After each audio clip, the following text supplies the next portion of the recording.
This is the Biblical Unitarian Podcast. Happy New Year and welcome to the Biblical Unitarian Podcast, the podcast that aims to start conversations about the oneness and unity of God and about the humanity of Jesus. My name is Dustin Smith, and as always, I will be your host. This is episode 310, entitled, Is Jesus the Root or Shoot of David? Now, as I mentioned last week before the episode, there was a big announcement that was going to be issued forth on January 1st. And if you haven't heard, the announcement is this. I have officially signed a contract to publish my book, Wisdom Christology in the Gospel of John. It's already written. Just taken this month to go through all of the style guidelines of the publisher and to make sure that my manuscript fits the sort of thing that they are looking for. And this particular volume, Wisdom Christology in the Gospel of John, will be, without a doubt, the most thorough treatment on the exploration of how pervasive wisdom Christology is within the fourth gospel. Not just in the prologue. I'm going to show you how the Johannine Jesus and the portrayal of the Johannine Jesus in the Gospel of John is indebted to the Jewish wisdom literature in all 21 chapters of the Gospel of John. So if you're a biblical Unitarian who has been longing for a good resource on the Gospel of John, this is something that you will not want to miss. So please look forward to the release of this book in the spring of 2024. Now back to our regularly scheduled programming. There are two passages in the book of Revelation that are regularly translated in a way suggesting that Jesus is the pre-existing root of David, meaning that Jesus came chronologically before David on the family tree. Jesus would be the root of David. Now, most readers just skim over these passages, and they seem to be unaware of the problem that the translation has raised. So this week's episode will look at whether John the Revelator intended to portray Jesus as the root of David, in other words, as David's ancestor, or as the shoot of David, namely David's biological descendant. And the implications for the ongoing subject of Jesus' preexistence are clearly at stake in this matter. So, does the book of Revelation depict the Lamb of God as literally preexisting the famous Israelite King David? Let's find out on this week's episode of the Biblical Unitarian Podcast. Our first point today is looking at the two disputed passages in the book of Revelation. So these passages are Revelation 5:5 and 22:16. Let's go ahead and read them out of the New American Standard Version. Revelation 5:5 says, "And one of the elders said to me, 'Stop weeping. Behold, the Lion that is from the tribe of Judah, the root of David, has overcome so as to open the book and its 7 seals.'" That's chapter 5, verse 5. And if we look at chapter 22, verse 16, it says, "I, Jesus, have sent my angel to testify to you these things for the churches. I am the root and the descendant of David, the bright morning star." So there you have it, two passages that claim that Jesus is the root of David. This would mean that David would come chronologically after the root on the metaphor of a family tree, meaning that Jesus would pre-exist David. So, is this what this particular passage is supposed to convey to the readers? Is the author trying to say that Jesus pre-existed David on the family tree? Well, we have to look a little bit deeper. So, one of the interesting things is that the David tree symbolism has its origins, dare I say, it has its roots in the Hebrew Bible. And the most famous passage in which we can look at would be Isaiah chapter 11. So let's move to our second point. Point number 2, the root of the title within the Hebrew Bible. So there are 2 passages in Isaiah chapter 11 that I want to kind of focus on as we kind of get at the root. There's really no way that I can avoid this unintentional pun. Get at the root of this phrase that we keep seeing in the book of Revelation. So in Isaiah chapter 11, verse 1, we read, "Then a shoot will spring from the stem of Jesse, and a branch from his roots will bear fruit." That's Isaiah 11, verse 1. So in the Hebrew poetry, we have parallelism here, and so we have the phrase shoot that will spring from the stem of Jesse as the first line, and that, of course, is an offspring of this Jesse figure. And the second line that is set in parallel to the first line says that there will be a branch from his roots. Whose roots? Well, Jesse's roots. So clearly, the image in Isaiah chapter 11, verse 1 indicates an offspring of Jesse, not someone who is chronologically preceding Jesse. So let's look at these 2 words in Hebrew. So the first one, the word shoot, is the Hebrew noun hoter, and it is only used twice in the Hebrew Bible, and it only means shoot, namely the offshoot of a tree, something that stems out, very similar to a branch. And that's why the corresponding word is netzer, and this is a little bit more frequent in terms of occurrences in the Hebrew Bible, and that's the word that gets translated as branch.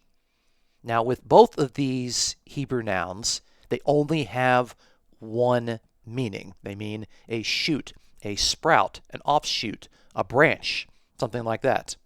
They can't refer to something like a root. So in the Hebrew that seems to originate these passages in Revelation, the terms that are used in synonymous parallelism don't actually point to the definition of a root of David, meaning someone who would preexist David on the family tree. It would indicate someone who would go after. Now, let's talk a little bit about Jesse. Of course, Jesse is David's father. You're probably familiar with that if you read through 1 Samuel. And so this imagery here of the offspring of Jesse is pointing towards David, but of course it's pointing a little bit further than David as to the descendant of David, the son of David, who of course is going to be the promised messianic king. Now, something we do need to know about this passage in Isaiah chapter 11, verse 1, is that the Septuagint has to translate these Hebrew words into a corresponding Greek word. And the word that gets used in Greek is the noun riza. And riza, unlike the 2 Hebrew words, is far more ambiguous. Riza can actually have 2 different meanings. So riza can indeed refer to an offshoot, as the 2 corresponding Hebrew nouns mean. They mean an offshoot, and riza can mean that, but riza can also refer to a root. Now, how would the translator know which of these 2 was intended by the author? How will you know if you're reading this Greek noun riza whether it refers to the root, as in something that preexists the tree, or the offshoot, something that branches off of the tree? Answer, well, you'll have to look at the context. Now, when you pull up the noun riza in the BDAG lexicon, basically the most authoritative lexicon that we have for New Testament studies, we can see both of these definitions. It gives 2 primary definitions. It gives, number 1, the underground part of a plant, a root. And it gives a variety of places in the New Testament to where this noun means that. It means a root, and we'll talk about some of those. The second definition that it gives is that which grows from a root, a shoot, a scion. In our literature and imagery, a descendant. And what's interesting is that in the second definition, the thing that grows out of a root, namely a shoot or a descendant, it gives the examples of our two passages in Revelation, Revelation 5:5 and Revelation 22:16. And so that is quite interesting. So the word is ambiguous. It can't both mean a root and a shoot at the same time.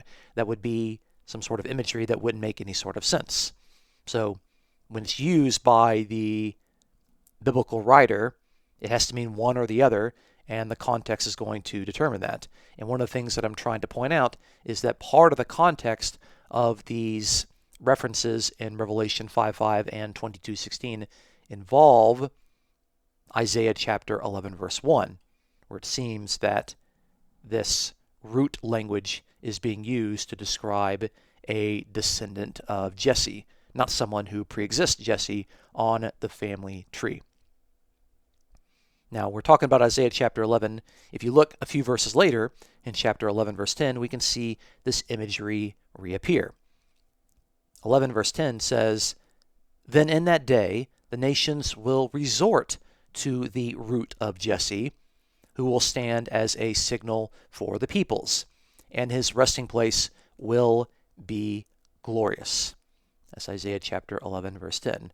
So here we can see that there's a figure called the root of Jesse, and the nations, the Gentiles, are going to turn to this particular figure, and the figure is going to take a stand for the peoples, and of course he's going to have a glorious resting place. Now, if we are asking the historical question, to whom did these two passages, Isaiah 11 verse 1 and 11 verse 10, refer in Isaiah's own context?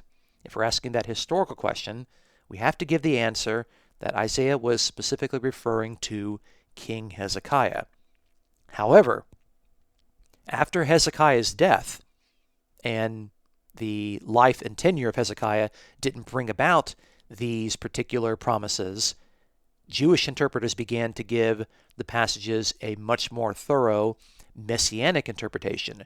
They would look forward to the ultimate son of Jesse, the ultimate descendant of David, namely the promised Jewish Messiah. And since Hezekiah was the originally intended referent, we know for a fact that the Hebrew phrase indicated an offspring or a shoot, not a figure that existed chronologically before Jesse, because Hezekiah came after Jesse on that family line, in the line of David. So originally in Isaiah chapter 11 verse 1 and 11 verse 10, the phrase had to refer to an offspring or a shoot. It couldn't refer to a root. Now, the root of Jesse is clearly pointing to David, that is Jesse's son.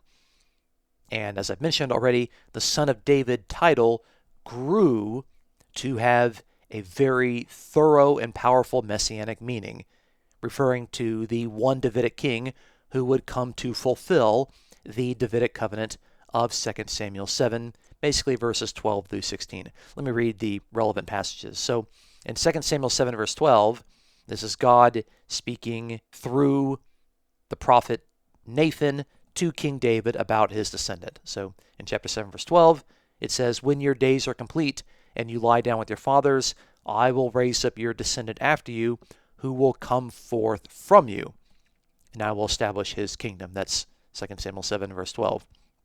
And so here, the son of David, the descendant of David, is someone who is, quote, going to come forth from you. He's going to come forth from David. He's not going to be someone who pre-exists David on the family tree. He's going to come after David. And then when the chronicler gets a hold of 2 Samuel 7 verse 12, this is how the chronicler reinterprets the passage in 1 Chronicles 17 verse 11.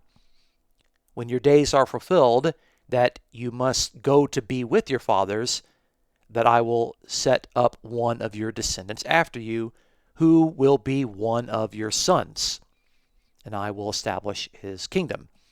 That's 1 Chronicles 17, verse 11. So we have 2 Samuel 7, verse 12, saying that the descendant will come forth from David, and 1 Chronicles 17, verse 11 interprets the Davidic covenant as a descendant who will be of David's sons.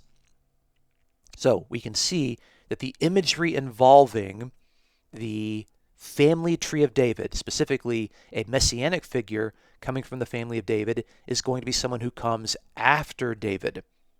He's going to come forth from David. He's going to be one of David's sons. And this further points us in the direction that the promised Messiah is not someone who preexists David on the family tree in the sense that a root would preexist a tree. It would be someone who would come after David in the sense of a branch. And now a branch stems out from a tree that is already there. So let's look into the New Testament and see how the Greek noun rhiza is used. This is our third point. Point number 3, examples of the Greek noun rhiza in the New Testament. So remember, the Greek noun rhiza is the ambiguous noun. That's the one that could mean a root or it could mean a shoot. So let's look at some examples. So in Luke chapter 3, verse 9, John the Baptist says, "Indeed, the axe is already laid at the root of the trees, so every tree that does not bear good fruit is cut down and thrown into the fire." Luke chapter 3, verse 9. So if I was just reading this in Greek and I would come across that the axe is already laid at the rhiza of the trees, I would be able to read it and see, okay, this is clearly referring to a root. It couldn't refer to an offshoot or a branch. Clearly the axe is not laid at the branch of the trees. That doesn't make any sense. Obviously, you have to cut down the entire tree, and you don't do so by chopping off a single branch. You get at the root of the tree. So the context there would make it very clear that rhiza in Luke chapter 3, verse 9 would clearly refer to a root. I don't think there's any controversy there. Later in the Gospel of Luke, chapter 8, verse 13, we have Jesus' parable of the sower, and he says, "Those on the rocky soil are those who, when they hear, receive the word with joy, and these have no firm root.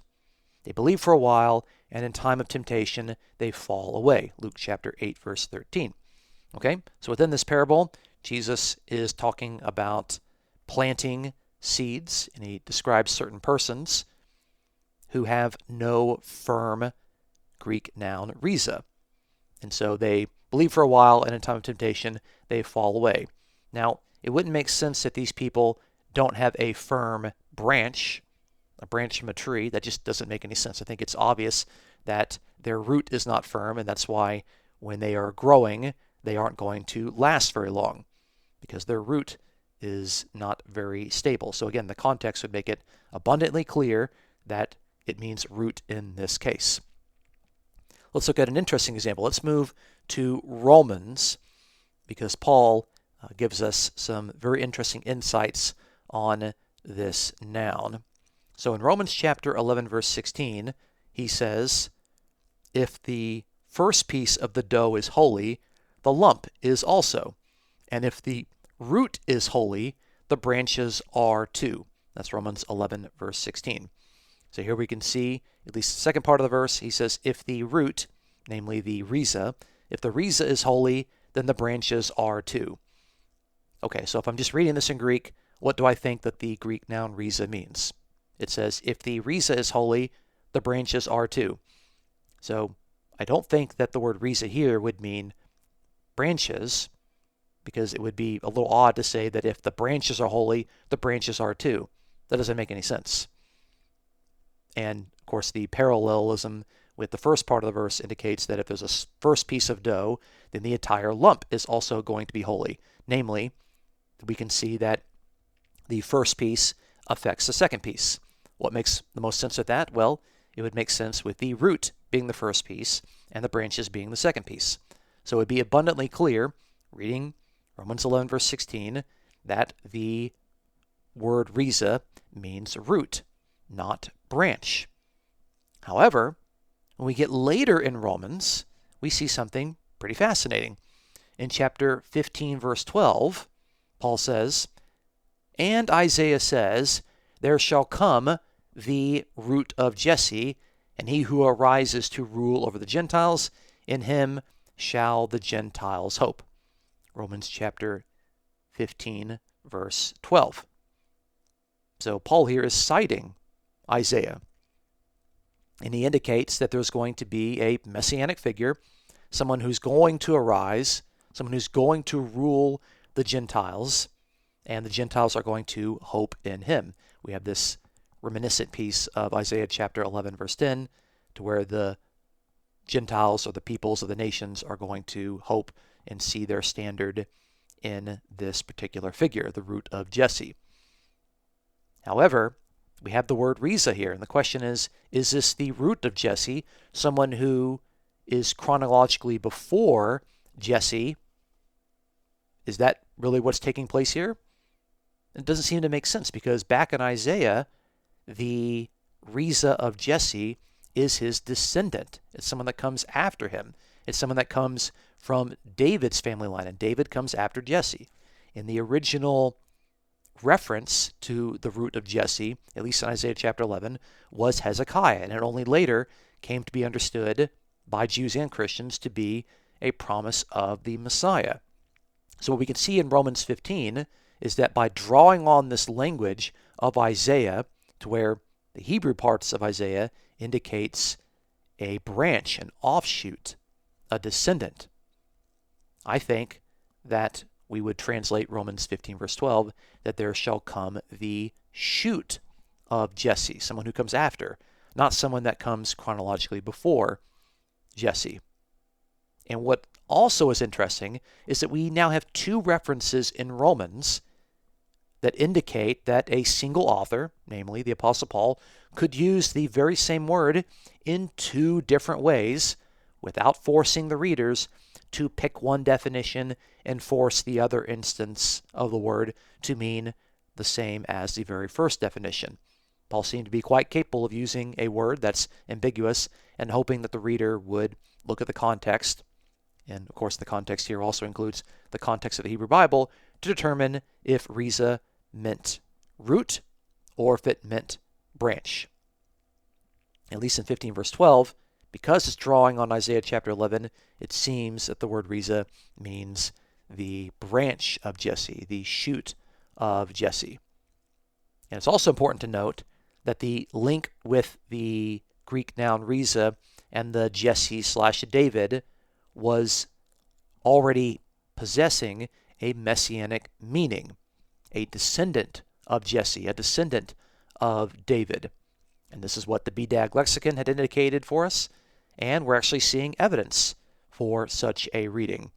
I should have pointed out that Romans chapter 15, verse 12 was mentioned in the second category of definitions in the BDAG lexicon, that which grows from a root, a shoot, a scion, or a descendant.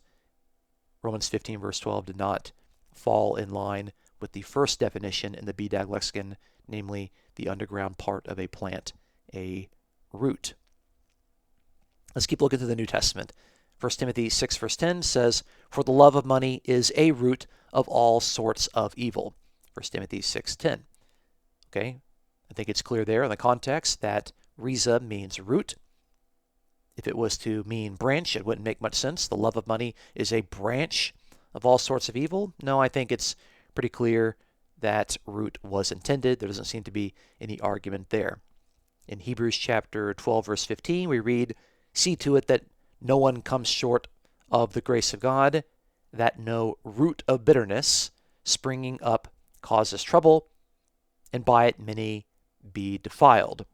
So again, I think it's pretty clear, based on the context and the evidence, that this means root. It is something that springs up.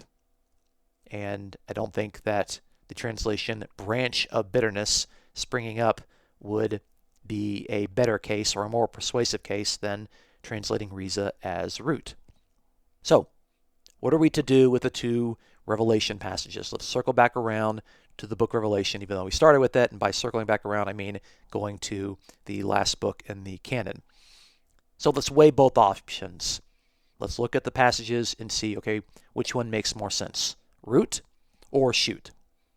So Revelation chapter 5, verse 5 describes Jesus as the Lion of the tribe of Judah and the Reza of David.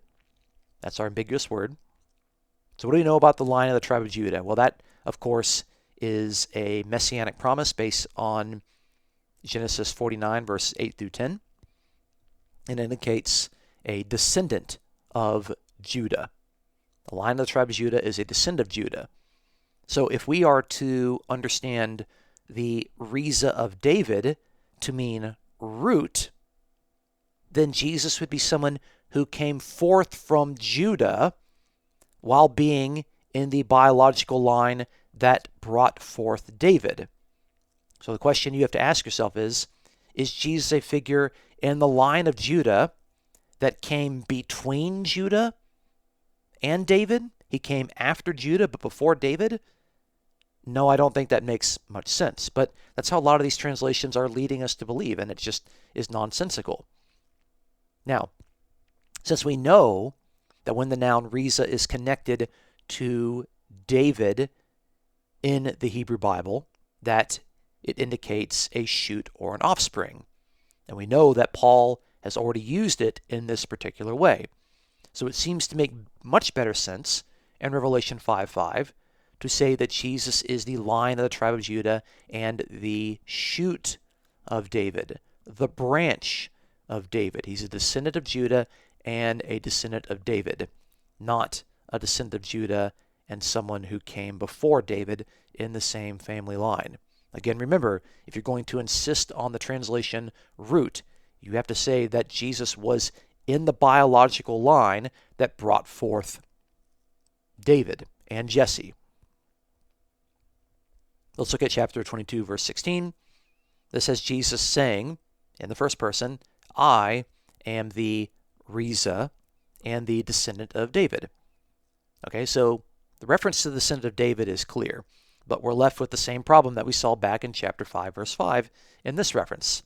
If Reza means root, then Jesus is both the root, meaning someone who came before David in David's family line, and he's also the descendant of David, someone who came after David in the family line. And this is, quite frankly, contradictory nonsense. Jesus cannot be in the family tree and be before David and also after David. That doesn't make any sense at all. So I think it's far more likely that the intended interpretation of Revelation 22:16 is that Jesus is the shoot and the descendant of David, namely the branch and the descendant of David. And the conjunction translated and, the conjunction K, would be exegetical, meaning that the word K is understood as an even. It would be that I am the shoot, even the descendant of David, as in the word and is kind of giving another word to further define the first word. And this use of the conjunction K in the book of Revelation is very, very common. It's a very common way in which the book of Revelation uses its vocabulary. So we're well within our rights to assume that that's a legitimate possibility of what was intended by the author. So this would mean that Revelation 22:16 would be translated as, I am the shoot, even the descendant of David. And I think that in Revelation, it's far more likely that the word Reza means shoot, offspring, and branch, and not root, as it often is translated. Thank you so much for listening to this week's episode. Join us next week as we explore First Clement, that is Clement of Rome, to see what he believed about God and Jesus. Is Clement of Rome an early Trinitarian, or is he a biblical Unitarian? Please look forward to our next episode.